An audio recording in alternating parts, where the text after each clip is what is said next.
Good morning, everyone. Okay, welcome to the first session on cryptography and privacy in blockchains. And our first speaker is Shibam Mukherjee from Graz University. He'll be talking about cache timing leakages in zero-knowledge protocols. Please take it away. Thanks a lot. Thanks a lot for the introduction, and good morning, everyone. And thanks a lot for making this talk the first talk of the conference. So, catch timing leakages in zero knowledge proof. It's a joint work with Christian Reckberger and Markus Schorfenegger. So, just in case someone does not know about side channels here, so side channels are basically everywhere. So, if you are looking into the ancient Greek fire, where people just by looking at the color of the fire or the smoke and the smell, they try to guess the chemical. Or just some thieves looking into your house, or like the Bell mixer, which was leaking some electromagnetic radiation, or the funny Pentagon pizza order. So from a technical perspective, a side channel would be more like, let's say you have a phone, and just by measuring the power usage of your phone, an attacker can guess your password. So yeah, never lose your phone. So looking in side channels and zero knowledge protocols separately, these two directions in the last few years, they have a lot of activity. We can see both in terms of patent and Google Scholar. And we asked ourselves, how does it look when we combine these two directions? And there was one work by Tremer, Bonen, and Peterson that looked into side channel leakages in anonymous transactions, but they focused mostly at the protocol level. So based on some user characteristic, the timing changed. So we thought, okay, let's dive deeper and let's look into the smaller components of the protocol. So namely, we looked into the field arithmetic libraries, and we found that a lot of these field arithmetic libraries have a non-constant time implementation. So in particular, 5 standard libraries we found. These are 5 Rust standard libraries and 2 custom implementation. And well, we were suspicious that it could be leading to some sort of a potential catch timing leakage. So one of the components, there are several components one can look into in zero-knowledge proofs, and one of the heavily used components that is used in zero-knowledge proofs is hash functions. And we took a case study of a Poseidon hash function.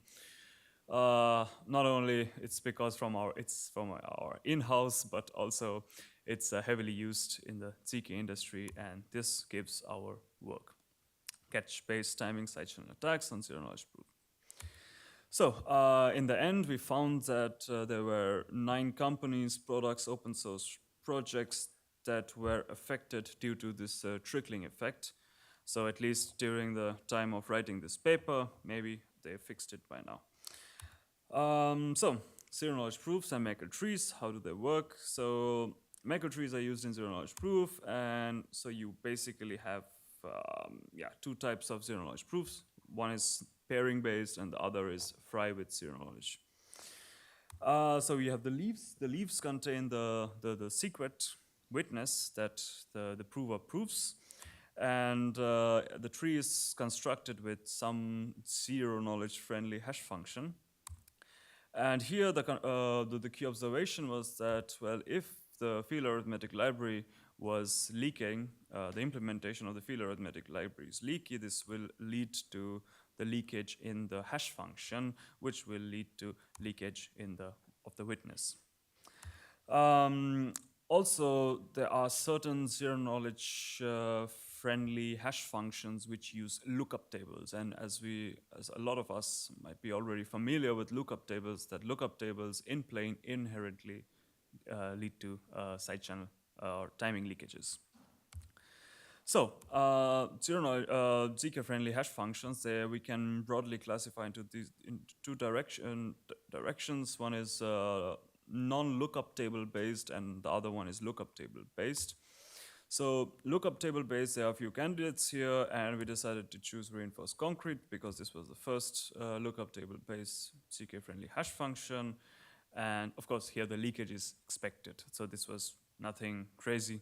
But we just were curious that how much is the leakage given a certain type of side channel attack, because this was not measured before. And then there is another non-lookup based hash map, and there are several of these candidates, and we decided to choose Poseidon because it's widely used in ZK applications, and there the leakage was much more surprising for us. So let's talk about the threat model. The threat model, well, we have an independent prover. There are three different threat models. First is we have an independent prover who generates a ZK proof. There is an adversary who sends a catch timing exploit, let's say some browser-based exploit or one of those fun emails that you just click by mistake, and yeah. And yeah, you have catch timing exploit on the prover's CPU, and the adversary learns the secret witness of the ZK proof. There is another one where the witness, the prover, or actually there is a witness holder who does not want to do the proof, but it sends to a cloud prover. The witness is sent in plain.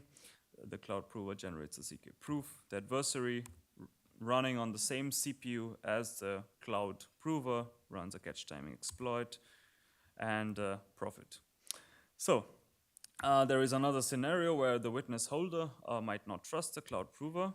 So here it will send encrypted witness, but still it is possible to do catch timing exploits and secure enclave exploits, and yeah. So pairing-based ZK and private ZK. So elliptic curves are used to support efficient verification in pairing-based proofs, and this uses maker tree. So a prover basically proves that it knows a secret witness, let's say an ownership of a coin, which is fixed by the maker root of the maker tree, and P proves the correct execution of all the edges.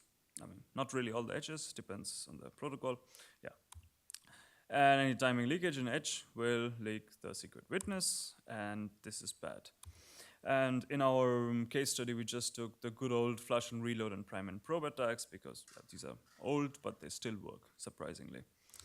But of course, prime and probe and flush and reload attacks are low resolution attacks, and this we talked about private ZK protocols, and there is a problem with these two attacks there, because the Fry protocol requires an extra interpolation step, and because of this interpolation step, low resolution attacks do not work.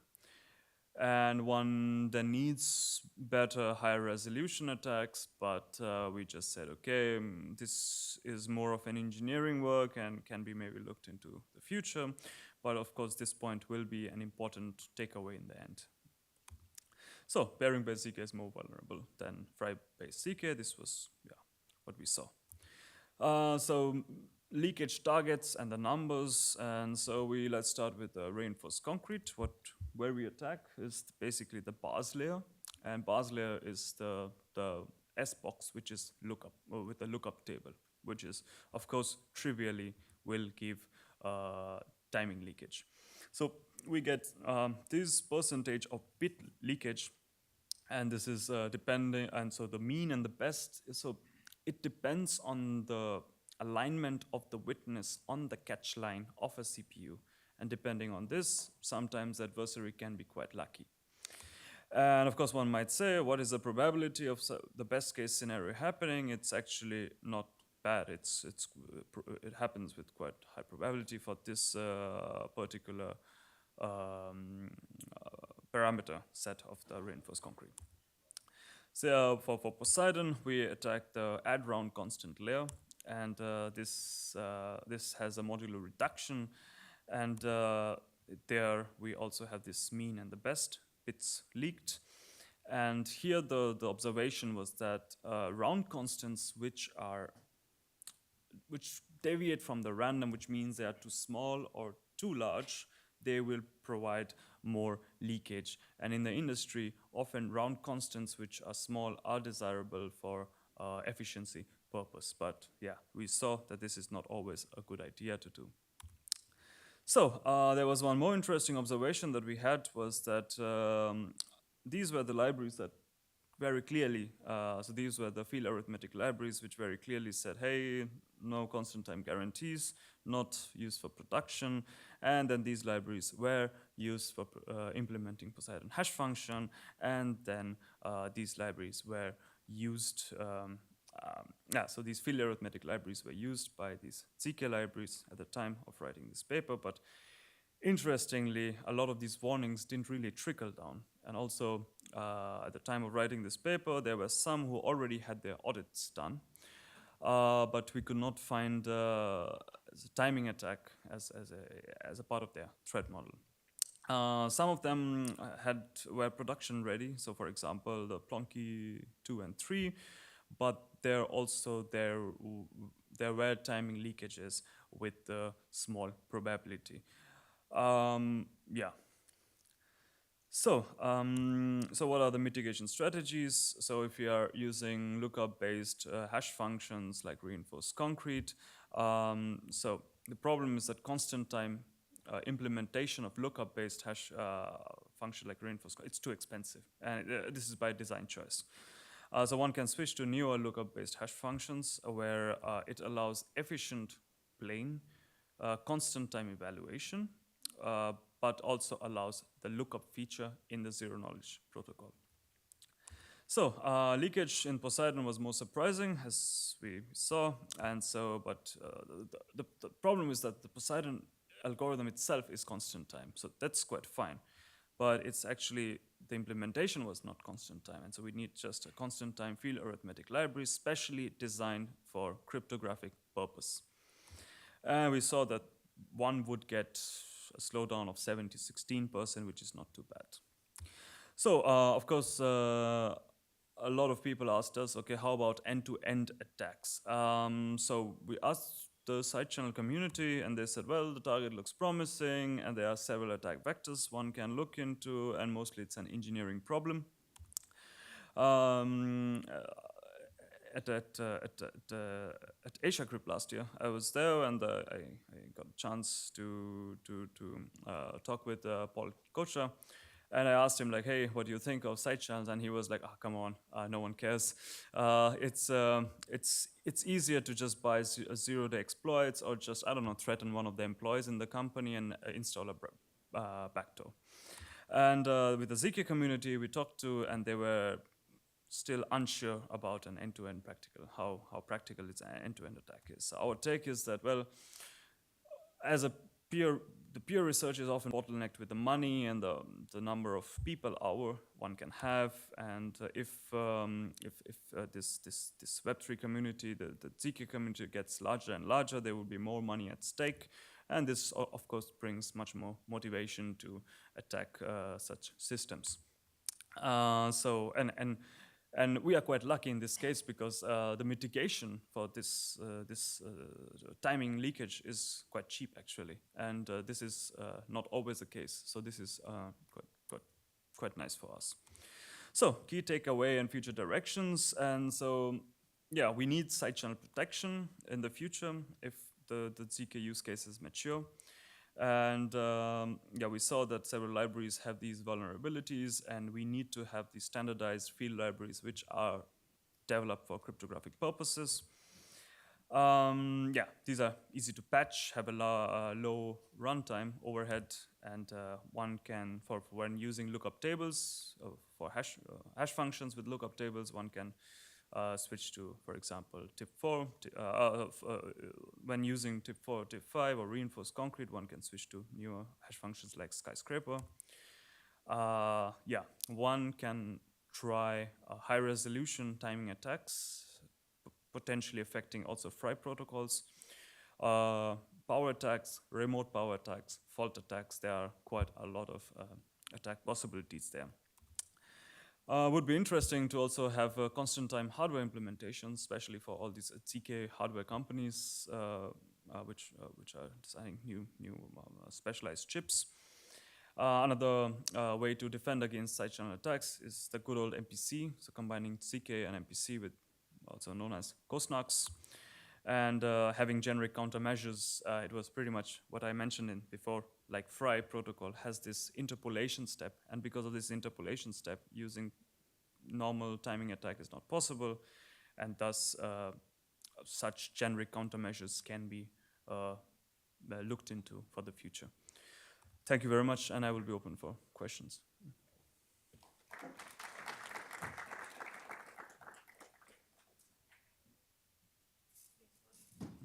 Thanks for the nice talk. Are there any questions? Thank you for the talk. In general, the attack vector for like ZK proofs is not, I'm going to go give somebody my secret witness in a TE and then have them compute something over it. It's more, I have something in my machine and I would like to prove to you that I do own the secret key to whatever, some account or something with some extra tidbits.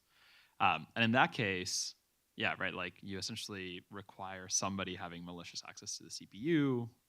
The other version of it, which I know was more common, is like, if you can request many proofs, you could leak some timings, there. But in this case, each proof takes, 100, 200, 300 milliseconds at least. So it feels like it's not that, it doesn't leak that much timing, right? You can't like average over 1,000 measurements of me requesting a proof from you or something.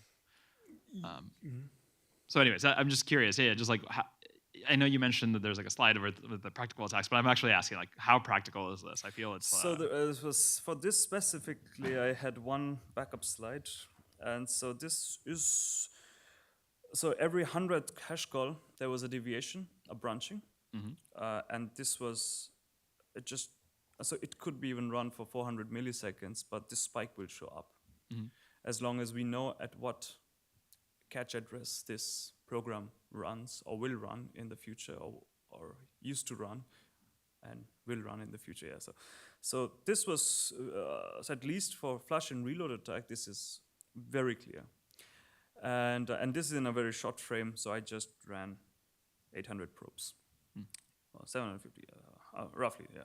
Anyway, and for prime and probe attack, this is not that easy, because there you have like this cool-off phase, because there, instead of probing catch lines, you're probing really the cat sets. And we need a cool-off time. But then the moment you have like all these attacks based on speculative execution, and by the way, I'm not a side channel guy. I actually did it for fun. Turned out to be a paper. I was like, okay. But for speculative execution, so we have a very good side channel community in our institute. So I was having a lot of back and forth with these guys. So for speculative execution, there are attacks where you recover, I don't know, few bits in a month. And so it really depends on what type of attack we are talking about. But that's also the reason why we were like, okay, let's fix the trivial attacks like flush and reload. And for the more complicated attacks, maybe it's never possible. But then also it could be that power attacks, fault attacks. So this could be also like something one should look into. I mean, we are trying to look into right now, but it's just, as I said, I'm not a side channel guy. So I'm trying to always find people to help me with this thing. And so, yeah. Great, thank you.